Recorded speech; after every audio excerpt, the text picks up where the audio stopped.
So Marvin, why do we need brash bundles for river restoration works?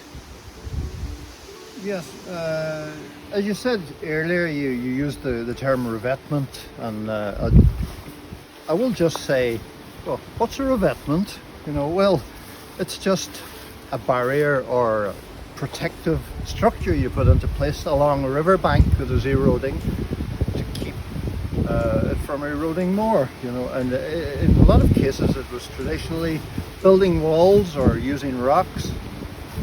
In Show and Rivers Trust, we want to get people introduced to the idea of using natural materials for different reasons.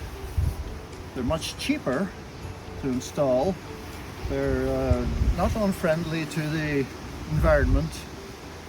They're slowing the flow of the water much better because of this sort of rough, twiggy material jutting out from the bank into the current. It slows the flow that is going to hit the bank and cause erosion, and then it traps the sediment.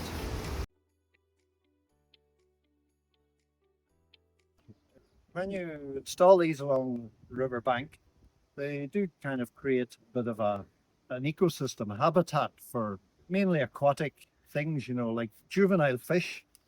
Where these are sticking out into the water, juvenile fish will find that a great hiding place, a great safe place to live, and presumably other multitude of aquatic insects and all will live in there. So that will be their food larder as well, maybe in there. So it's very useful in that regard too.